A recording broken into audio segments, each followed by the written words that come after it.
Hello दोस्तों, नमस्कार। स्वागत है आप सबका आपके अपने YouTube channel education wire official पर। आज हम पढ़ने वाले हैं दोस्तों हमारी बायोलॉजी की सीरीज का नेक्स्ट टॉपिक, और जिसमें हम पढ़ेंगे एक्सक्रीटरी सिस्टम यानी उत्सर्जन तंत्र। तो हम सबको पता है कि हरियाणा ग्रुप डी के अंदर दोस्तों साइंस का जो पार्ट है वो 15 नंबर का आने वाला है। तो हम हर क्लास के अंदर कॉन्सेप्ट के साथ प्रीवियस ईयर क्वेश्चन कर रहे हैं, जिसकी इस सीरीज की नेक्स्ट क्लास आज हम पढ़ रहे हैं दोस्तों। तो अगर आप चैनल के ऊपर नए हैं तो एजुकेशन वायर ऑफिशियल जो यूट्यूब चैनल है इसको सब्सक्राइब जरूर करना है, और क्लास को लाइक जरूर करना है दोस्तों। तो इसके बाद जो भी हमारी क्लास होगी उसकी पीडीएफ आपको टेलीग्राम चैनल साइंस विद बुरा सर इसके ऊपर मिल जाएगी। इसका लिंक मैं आपको डिस्क्रिप्शन के अंदर भी दे देता हूँ। तो इसके बाद नेक्स्ट दोस्तों हम टॉपिक को शुरू करते हैं। हमारा टॉपिक है एक्सक्रीटरी सिस्टम यानी उत्सर्जन तंत्र। एक्सक्रेटरी यानी एक्सक्रेशन का मतलब होता है क्या है दोस्तों? एक्सक्रेशन का मतलब होता है, उत्सर्जन का मतलब ये होता है कि अगर हमारे शरीर में ऐसा कोई भी अननेसेसरी सब्सटेंस बन रहा है, अनावश्यक पदार्थ जिसकी हमारे शरीर को जरूरत नहीं है, उसको बाहर निकालने की प्रक्रिया को ही एक्सक्रेशन यानी उत्सर्जन कहते हैं। ठीक है जी। तो हमारी किडनी कौन से एक्सक्रेटरी एलिमेंट यानी अनावश्यक पदार्थों को बाहर निकालती है, इसके बारे में हम डिटेल से आज पढ़ने वाले हैं। ठीक है ना। ये हमारी किडनी है दोस्तों दो। ठीक है ना, ये बाहर से ऐसी दिखती है कुछ किडनी, और हमारी दोनों किडनी के ऊपर है ना ये एड्रिनल इमरजेंसी ग्लैंड पाई जाती है। ठीक है ना। एड्रिनल ग्लैंड जो है ना वो हमारी किडनी के ऊपर पाई जाती है। ये है यूरेटर डक्ट। किडनी से जो ब्लड फिल्टर होगा, फिल्टर होने के बाद जो यूरिन होगा वो इस यूरेटर डक्ट के मदद से आ जाता है इस यूरिनरी ब्लैडर के अंदर। यहाँ पे आके हमारा यूरिन स्टोर होता है भाई। ठीक है ना। और यहाँ यूरेथ्रा से पास आउट हो जाता है बाहर। ठीक है। तो इसके बाद अगर हम देखें जो हमारी किडनी की अगर हम बात कर रहे हैं, अभी अभी मैंने आपको बताया ये दो किडनी है हमारी, राइट एंड लेफ्ट। ठीक है जी। और किडनी के ऊपर है ये हमारी एड्रिनल अधिवरिक ग्रंथि। ठीक है ना। किडनी को हम वरिक बोलते हैं हिंदी में, गुर्दे। और ये है यूरेटर डक्ट, जहाँ से किडनी से जो यूरिन है, जो मूत्र है, वो आएगा यूरिनरी ब्लैडर के अंदर यहाँ पर, और ये है यूरेथ्रा जहाँ से यूरिन पास आउट हो जाएगा। किडनी बाहर से कुछ ऐसी दिखेगी, और जो अंदर का व्यू है किडनी का कुछ इस तरीके का होता है। ठीक है जी। इसके बाद है नेक्स्ट, अगर हम टॉपिक की ओर चलते हैं दोस्तों, तो देखो जो हमारी किडनी होती है ना उसका कलर कैसा होता है? Reddish brown. यानी हमारी जो किडनी है वो लाल भूरे रंग की होती है। आकार कैसा होता है? सेम के आकार की होती है, बीन शेप में होती है। ठीक है जी। इसकी लंबाई कितनी होगी? किडनी की जो लंबाई होती है ना भाई वो होती है 10 से 12 सेंटीमीटर। ठीक है। अगर वजन की बात करें, इसका वजन होता है 150 ग्राम। ठीक है ना। और महिलाओं की बात करें तो हल्का सा कम 135 ग्राम। ठीक है जी। इसके बाद जो हमारी किडनी की अगर हम बात करते हैं, जो इसका लेफ्ट जो किडनी है हमारे शरीर की, वो राइट किडनी से उसका जो साइज है थोड़ा सा बड़ा होता है। ठीक है। और किडनी काम क्या करती है? हमारे ब्लड को फिल्टर करती है। हमारे ब्लड को फिल्टर करने का काम है किडनी का। अगर ये पूछे कि स्टडी ऑफ किडनी, तो किडनी का जो अध्ययन है ना दोस्तों वो कहलाता है नेफ्रोलॉजी। नेफ्रोलॉजी। ठीक है। जो हमारी किडनी है ये ब्लड को फिल्टर करने का काम करती है, रक्त को छानने का काम हमारी किडनी का है। ठीक है जी। और जो हमारी किडनी है वो सेम के आकार की होती है, लाल भूरा इसका रंग होता है। ठीक है जी। और किडनी की जो बेसिक यूनिट है वो क्या होती है? गुर्दे की क्रियात्मक और संरचनात्मक जो इकाई है वो होती है भाई नेफ्रॉन। वो होती है दोस्तों नेफ्रॉन यानी वृक्काणु। ठीक है। इसके बाद नेक्स्ट अगर हम बात करें यहाँ पर, ये है हमारा दोस्तों, ये तो यूरेटर डक्ट है, और ये होता है यूरिनरी ब्लैडर, जहाँ पे हमारा यूरिन इकट्ठा होता है।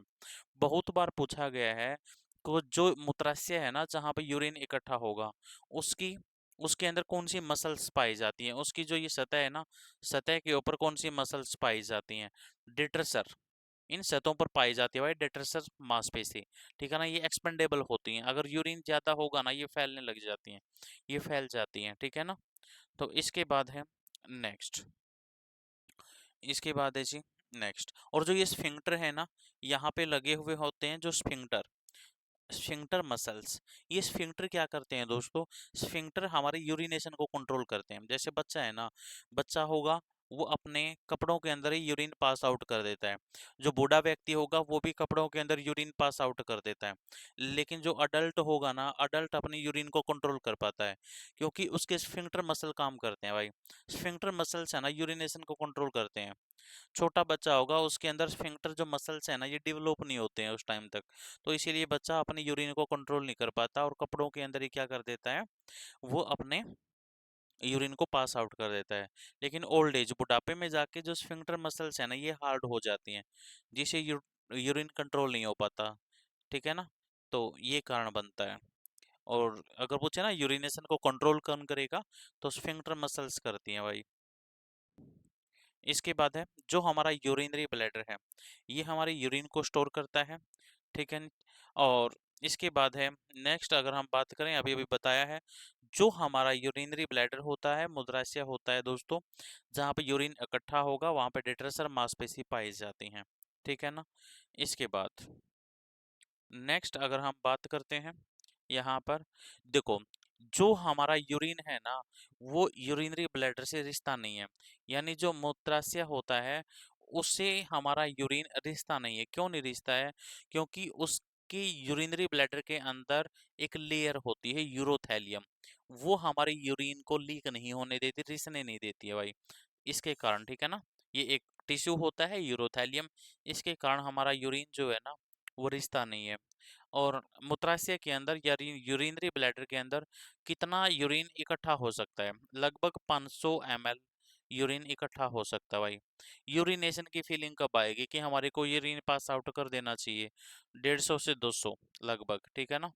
इसके ml जब यूरिनरी ब्लैडर के अंदर ब्लड, सॉरी, यूरिन इकट्ठा हो जाएगा तो हमारे को लगेगा कि हमारे यूरिन पास आउट कर देना चाहिए। ठीक है। इसके बाद ये यहाँ पे दिखाया गया है कि फीमेल का यूरेथ्रा, और यहाँ पे दिखाया गया है मेल यूरेथ्रा। ठीक है जी। तो सबसे पहले हम क्वेश्चन की ओर चलते हैं। क्वेश्चन के अंदर सारे के सारे जानकारी आपको मिलेंगी दोस्तों। जितने भी प्रीवियस ईयर क्वेश्चन है वो हम पढ़ रहे हैं आपके डी ग्रुप के लिए जो इम्पोर्टेंट है। ठीक है जी। देखो, हमारे शरीर में ग्लैमेरुलस फिल्टर कहाँ पे पाया जाता है?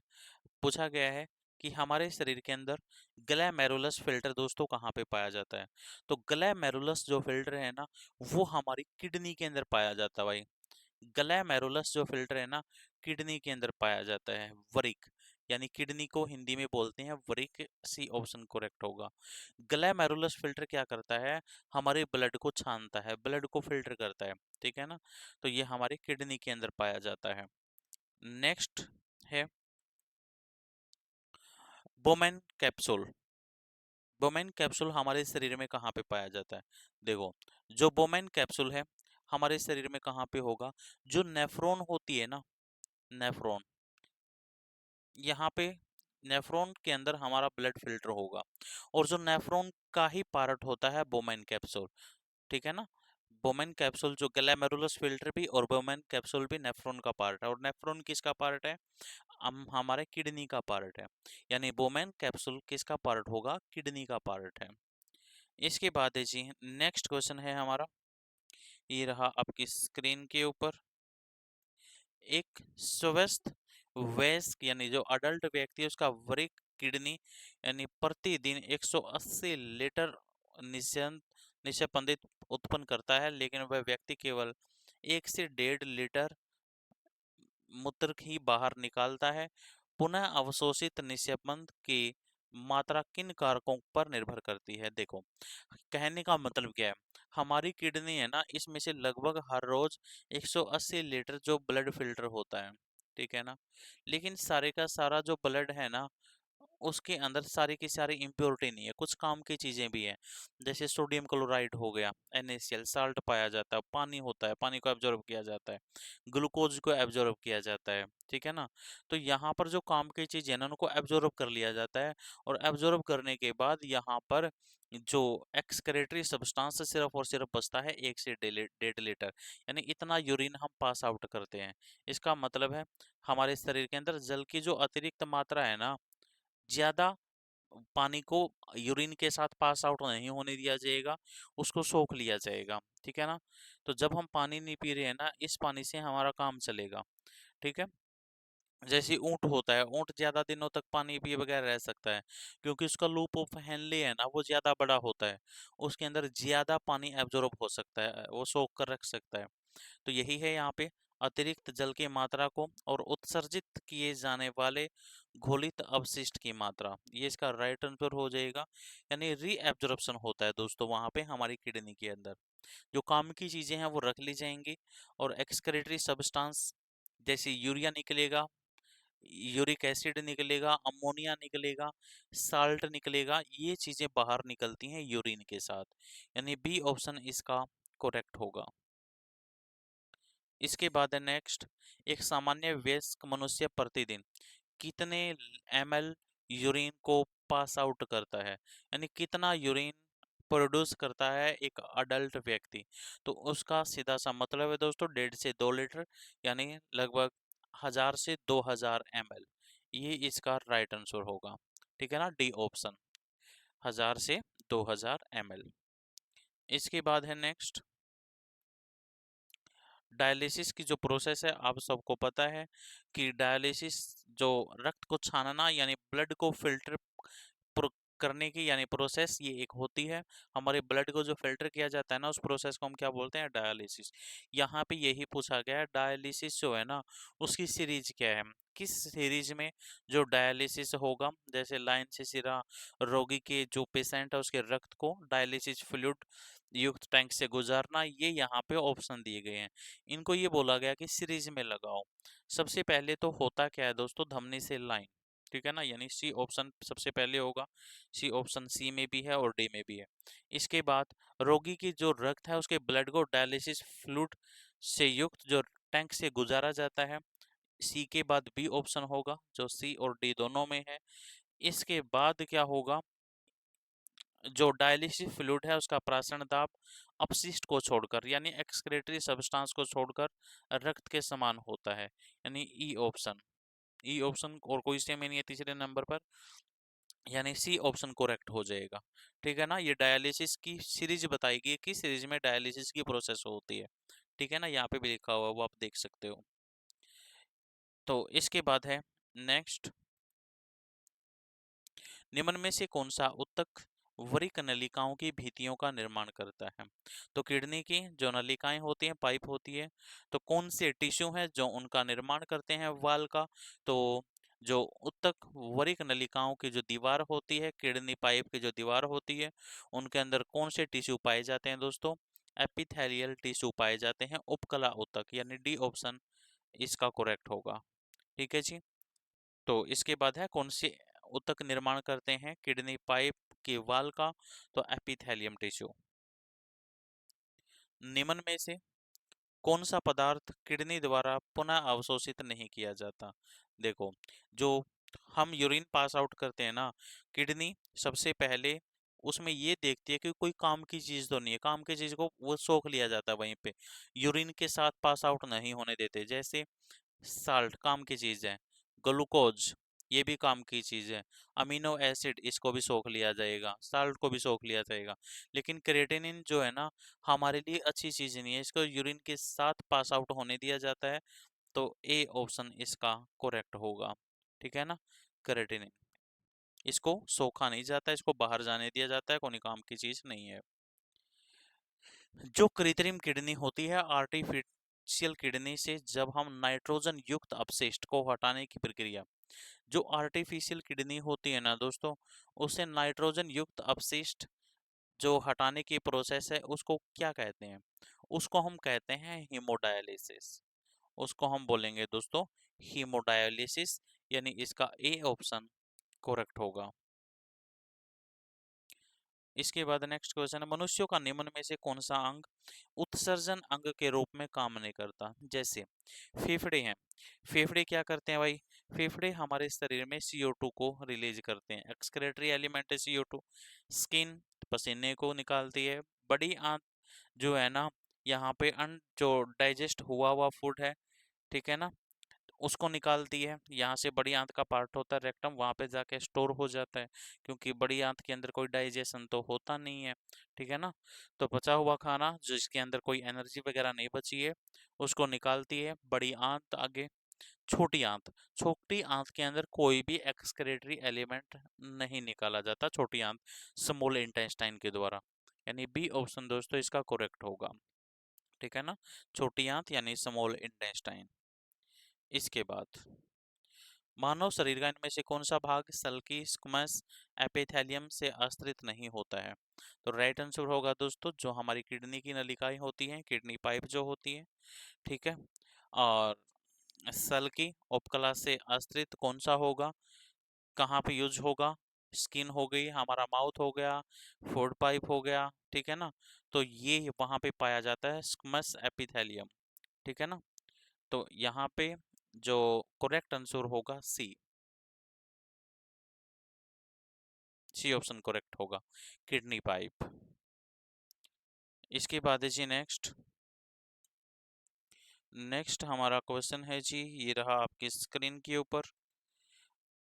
मानव में उत्सर्जन तंत्र के सही अनुक्रम क्रम की पहचान करें, यानी हमारा जो एक्सक्रेटरी जो सिस्टम है उसको सीरीज में लगाना है। यानी सबसे पहले क्या होगा दोस्तों, किडनी होगी, किडनी सब में है।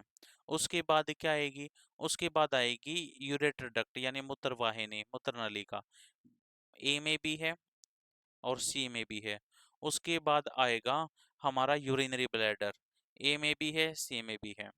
लेकिन लास्ट में जाके क्या आ जाएगा, यूरेथ्रा मूत्र मार्ग, यानी ए ऑप्शन करेक्ट होगा।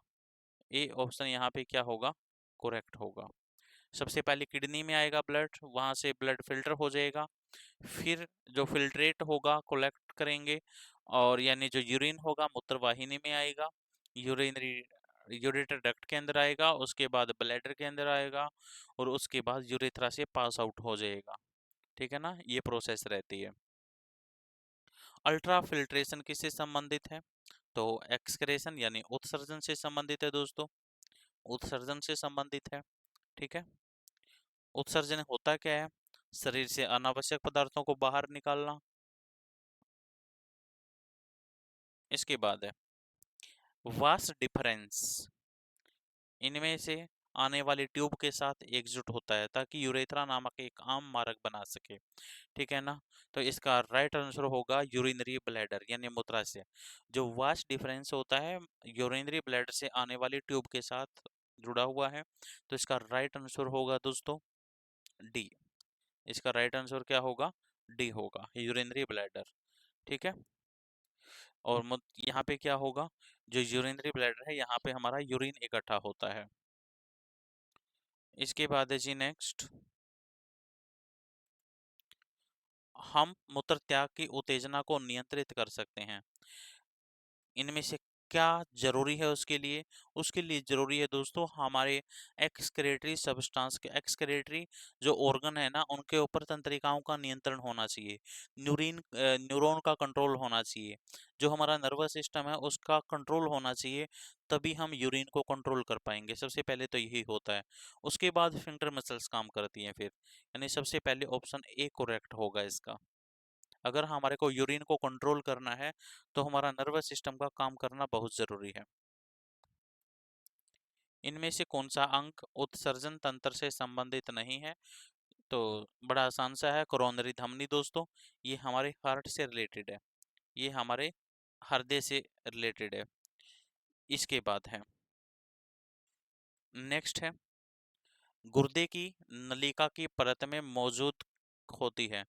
तो जो गुर्दे की नलिका की जो लेयर होती है उसमें किडनी की जो पाइप की जो लेयर होती है उनमें क्या होता है दोस्तों, उनमें होता है क्यूबाइडल एपिथेलियम, क्यूबाइडल एपिथेलियम उनके अंदर पाया जाता है, ठीक है जी। यानी सी ऑप्शन इसका करेक्ट होगा। आपको ये नहीं लगना चाहिए कि अटपटे क्वेश्चन है। देखो अगर मैं आसान आसान क्वेश्चन यहाँ पे टाइप करता रहूंगा तो उनमें है ना कोई पेपर के अंदर आपको देखने को ही नहीं मिलेगा, उस चीज का फायदा नहीं है। हमारे को क्वेश्चन थोड़ा सा बेशक अब अटपटा लगे लेकिन पेपर के अंदर हमारा आंसर सही जाना चाहिए, ये हमारे को देखना है। ठीक है ना। इसके बाद है नेक्स्ट। नेक्स्ट है जी, इनमें से 20 सेंटीमीटर लंबी ट्यूब है जो यूरिनरी ब्लैडर से मूत्र लेके जाती है। तो इसका राइट आंसर होगा दोस्तों जो आपका यूरेथ्रा है। यूरेथ्रा एक 20 सेंटीमीटर लंबी ट्यूब होती है। ठीक है, इसका राइट आंसर होगा बी। देखो पुरुषों के अंदर इसकी लंबाई होती है लगभग 20 सेंटीमीटर यानी 8 इंच। ठीक है, इसकी लंबाई होती है। और महिलाओं के अंदर इसकी 1.5 इंच यानी 4 सेंटीमीटर। इसके बाद है नेक्स्ट, मूत्र का पीला रंग के लिए कौन जिम्मेदार है? यूरिन का येलो कलर यूरोबिलिन पिगमेंट के कारण होता है, यानी ए ऑप्शन करेक्ट होगा दोस्तों। ठीक है जी, इसकी हीमोग्लोबिन के टूटने से बनता है ये। इसके बाद है नेक्स्ट, नेफ्रॉन किसकी सबसे बेसिक यूनिट है? यहाँ पर छोटी से छोटी इकाई है तो किडनी की बेसिक यूनिट होती है दोस्तों नेफ्रॉन, यानी बी ऑप्शन करेक्ट होगा। ठीक है, एक वेस्ट जो है अडल्ट के अंदर प्रत्येक में गुच्छे के अंदर प्रत्येक किडनी के अंदर 1 से 1.5 मिलियन नेफ्रॉन पाई जाती हैं, ये भी ध्यान रखना है। निम्न में से मानव शरीर का कौन सा अंग यूरिया, यूरिया हमारे शरीर में कहाँ बनता है? लीवर के अंदर बनता है। यूरिया हमारे शरीर में कहाँ पे बनेगा? लीवर, ए ऑप्शन करेक्ट होगा। इसके बाद है, निम्न में से कौन सा पदार्थ सामान्यतः मूत्र में पाया जाता है? क्रेटिनिन पाया जाता है। हमारी यूरिन के अंदर पाया जाता है क्रेटिनिन। ठीक है जी, क्रेटिनिन पाया जाता है। इसके बाद है नेक्स्ट क्वेश्चन है हमारा, गुर्दे की जो पथरी होती है वो किसकी बनी हुई है? किडनी स्टोन, कैल्शियम ऑक्जालेट की बनी हुई होती है। जो किडनी स्टोन होती है वो बनी हुई होती है कैल्शियम ऑक्जालेट की। नेक्स्ट है जी, हमारे शरीर से नाइट्रोजनी अपशिष्ट को हटाने के लिए कौन सा अंग जिम्मेदार है? तो कौन सा अंग जिम्मेदार है? हमारी किडनी। नाइट्रोजन युक्त पदार्थों को बाहर निकाला जाता है दोस्तों किडनी की मदद से, ये चीज ध्यान रखनी है। इसका बी ऑप्शन करेक्ट होगा। जितने भी हम अभी क्वेश्चन पढ़ रहे हैं ना वो सारे के सारे प्रीवियस ईयर क्वेश्चन है, साथ के साथ यहाँ पे लिखा हुआ भी है। ये सारी की सारी चीजें साथ के साथ यहाँ पे लिखी हुई है। ठीक है ना, कोई भी क्वेश्चन बेकार तरीके का नहीं है। अटपटे क्वेश्चन हो सकते हैं क्योंकि आज के टाइम पे ऐसे क्वेश्चन पूछे जा रहे हैं। ठीक है जी, वो टाइम चला गया कि आपसे क्वेश्चन पूछा जाएगा जीव विज्ञान के पिता कौन है, वनस्पति विज्ञान के पिता कौन है। अच्छे तरीके का पेपर आएगा, बेशक से हरियाणा ग्रुप डी का है। क्वेश्चन आसान होंगे लेकिन उनको घुमा के पूछा जाएगा, जैसे आप क्वेश्चन में देख रहे हो इस टाइप के क्वेश्चन आपको मिलने वाले हैं। और अगर आप क्लास आपको अच्छी लगती है, क्वेश्चन अच्छे लगते हैं कि इस टाइप के क्वेश्चन आ सकते हैं आपको लगता है, तो क्लास को दोस्तों लाइक ज़रूर करना है और चैनल को सब्सक्राइब ज़रूर करना है। ठीक है ना। तो आज के लिए इतना ही, मिलेंगे छोटे से ब्रेक के बाद जन यानी नेक्स्ट क्लास में। Thank you, bye bye.